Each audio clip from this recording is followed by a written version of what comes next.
the early 19th century, when Niepce and Daguerre took a picture, the subject had to pose for at least half an hour. By 1870, a photographer who wanted to take a simple photograph of a landscape still needed an assistant to help him carry his equipment.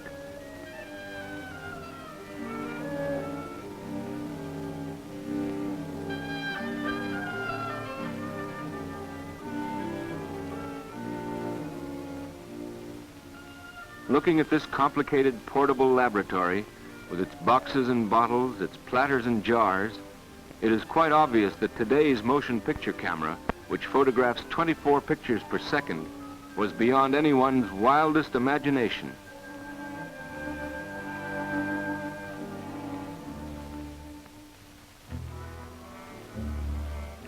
Photographers had tried various methods of animating still pictures. The most successful could be called the school of the successive pose.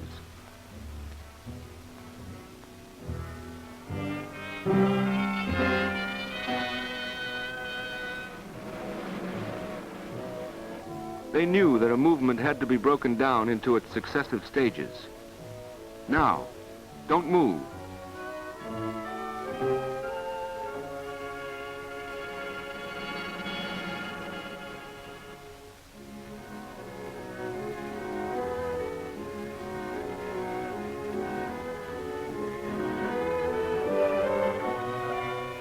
Hold it.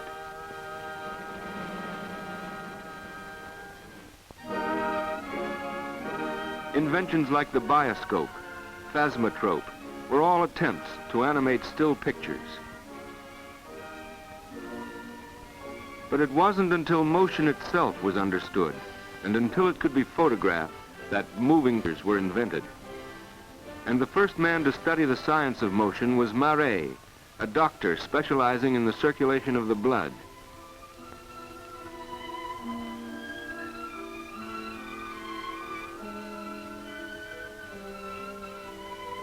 A German inventor, Hirort, had constructed an instrument which replaced the traditional manner of pulse taking. Marais became interested in the new gadget. The invention consisted of a sharp-pointed needle and a movable piece of wood smeared with soot. It was rigged up so that every beat of the pulse produced a corresponding line on the soot-covered board, and so gave a graph of the patient's pulse. Marais reasoned that if a movement could be transcribed into a visual graph, it could be more easily understood.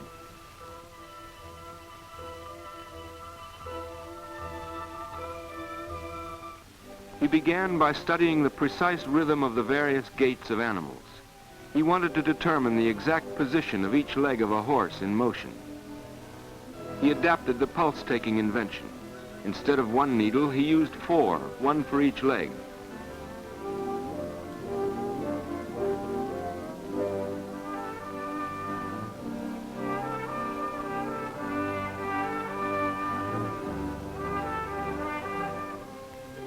Every tread of the horse was transcribed on the wooden cylinder. 4 separate graphs were recorded.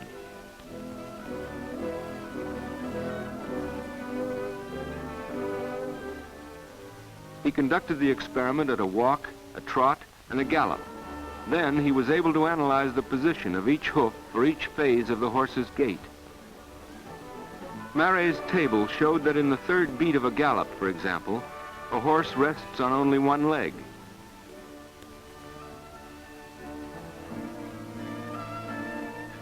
Sketches drawn on the basis of the table created a sensation. The horsey set of the day refused to accept them. They were also completely at odds with the classical concept of galloping horses. Science not only confounded the horse lovers, but even challenged the old masters. The discussion raged on both sides of the ocean. Edward Muybridge, a San Francisco photographer, proved science was right. At the request of Leland Stanford, a great racing fan who had bet $25,000 on the Frenchman, Muybridge proved it experimentally. Imagine a battery of 24 cameras placed in 24 individual cabinets and loaded at the same time by 24 cameramen. The camera shed is placed opposite a racetrack. 24 strings are stretched across the track.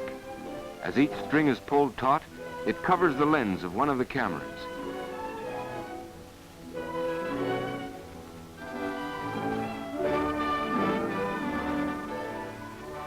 The horse starts out.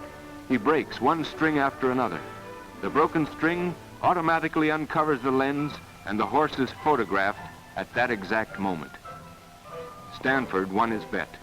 The photographs proved once and for all that a galloping horse rests momentarily on one leg. The album of Muybridge's experiment was sent to Marais. The French scholar was impressed. He decided to try photography too. It should help him to determine with scientific accuracy exactly how a movement took place. His first attempts were unsuccessful. Although he used both a camera he built himself, as well as Muybridge's system of multiple cameras, the results were of little value. They lacked clarity. They were not precise enough.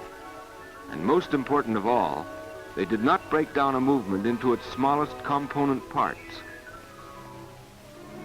Marais set about perfecting an exact camera. By the time he took up his experiments again, he had invented the chronophotograph. He tried it out for the first time at what has today become the Marais Institute in Paris.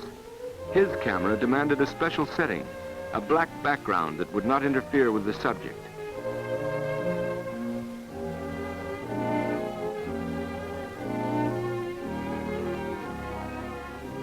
The chronophotograph itself was only a big black box with a lens.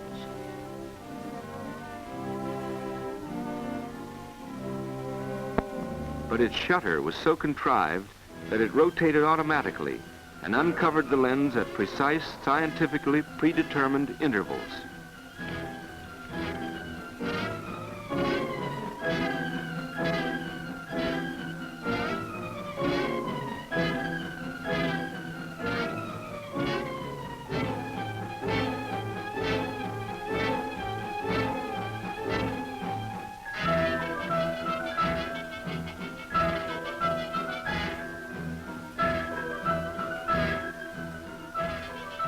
A developed plate showed several instantaneous shots of the horse.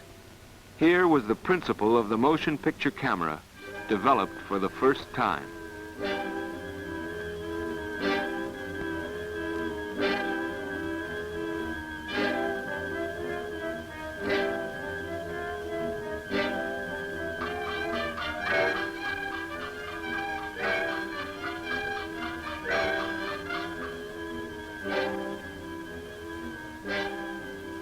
When you increase the speed of the shutter, the instantaneous shots of the horse draw closer together.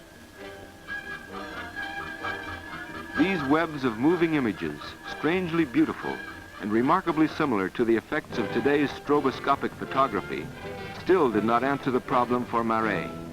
They were too confused. He decided he would have to make an individual diagram of his subject. The oddly clad gentleman was the closest thing to a diagram.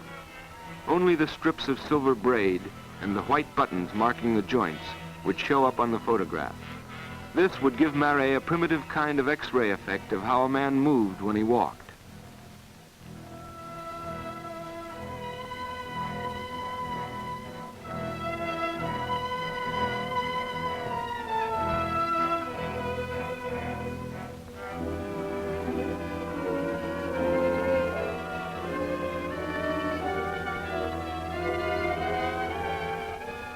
Five years later, at the time the first bicycles appeared, rolls of Kodak film started to replace the photographic plates.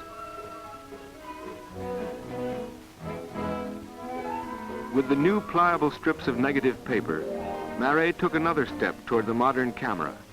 He adapted his chronophotograph to the new invention.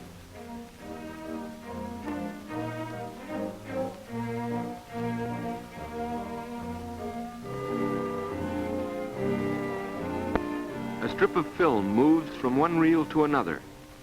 The movement must be stopped long enough, however, to permit a clear, unblurred exposure.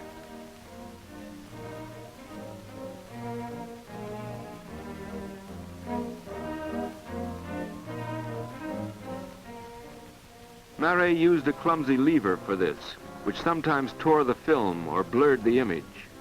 Yet Marey's very crude chronophotograph contained the most important elements of the modern camera.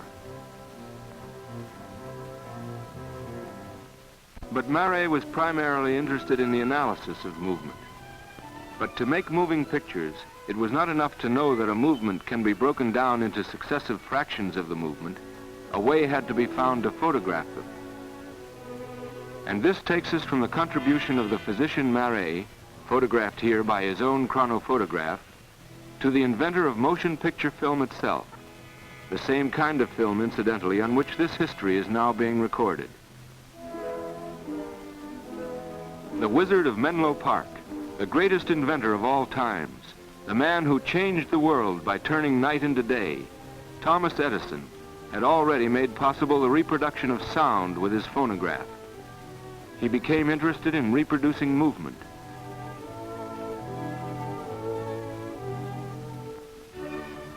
Basing his research on the persistence of vision, that peculiar characteristic of the human retina, he invented his own camera. As early as 1888, he was making films as we understand them today. Edison's commercial phonographs were made with headphones for individual listeners.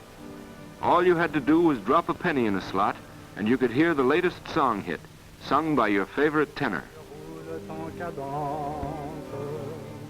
Les dormeurs noyés se séparent, la terre tourne dans leur mares.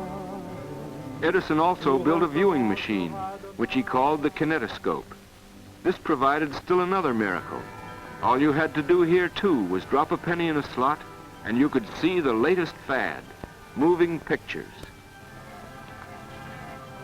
Anything that moved was exciting, thrilling, overwhelming. Mr. Sandow, the Charles Atlas of his day, flexed his muscles. That was something to look at. The film lasted only 20 seconds, but it moved. If you had enough pennies, you could stand and look at it over and over again. The kinetoscope was extremely simple in design and easily adaptable to commercial use. Soon it was being shipped to all parts of the world, together with the films Edison produced himself. This is how it worked. The film strip passes in front of a small electric lamp in a continuous movement.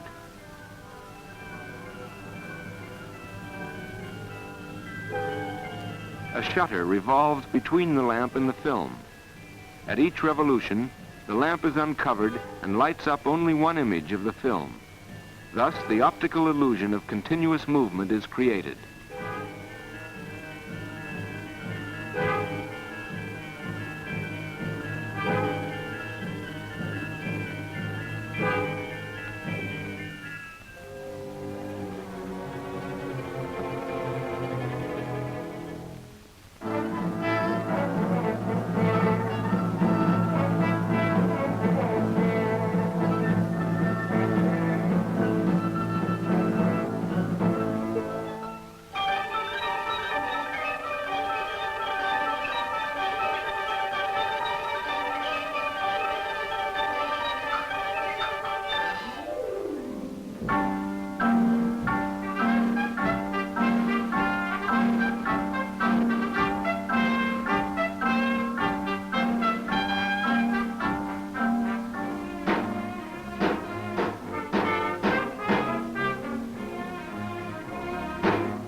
At the same time, the Lumiere brothers, photographic manufacturers in Lyon, perfected a projector for a larger audience.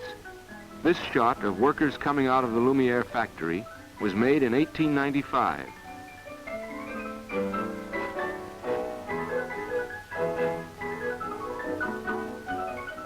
Edison's kinetoscope was intended for the individual onlooker, and therefore could not be adapted for a larger audience. Louis Lumiere made possible the commercial showings of film by inventing a projector which used the principle of the claw of a sewing machine and permitted the film to be projected. At the same time, Thomas Armat in the States took out a patent on another machine which could be used for audience projection.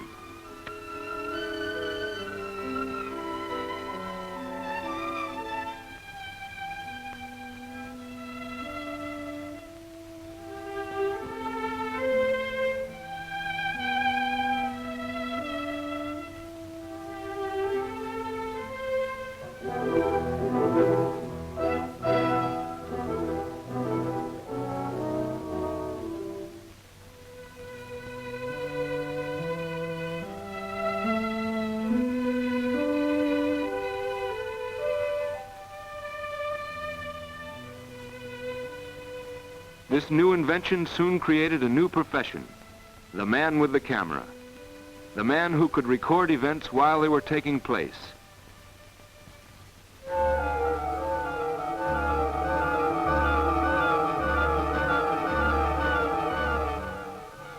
And in the beginning, nothing was too unimportant, as long as it moved, even to the baby at breakfast with proud Papa Lumiere playing straight man.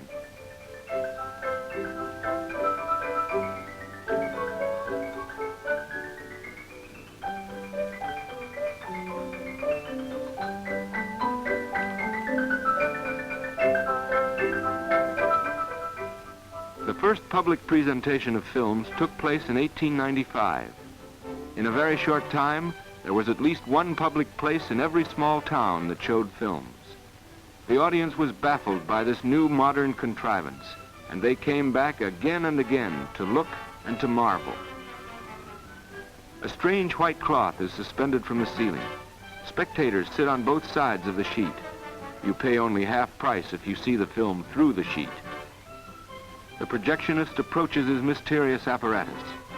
Frequently, it is the same man who photographed the film.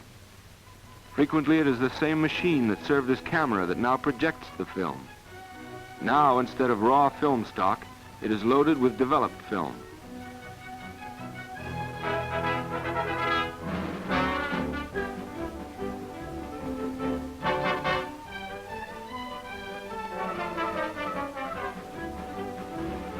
Okay, turn down the lights. The modern miracle is about to start.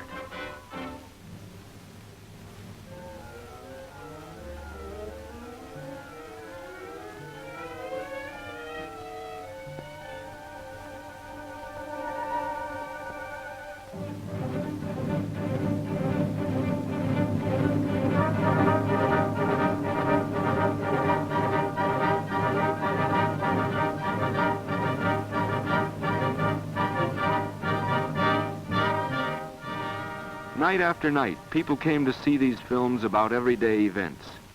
They lasted only 40 seconds. They were collected in an ordinary wastebasket, but they moved.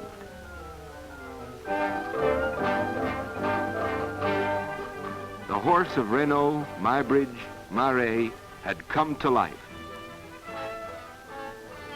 A peculiar characteristic of the human eye has made possible the fulfillment of one of man's dreams. An optical illusion has brought life to inanimate images. Men of different professions, men from different countries, have created a new international language, a language understood by men of every nation, everywhere.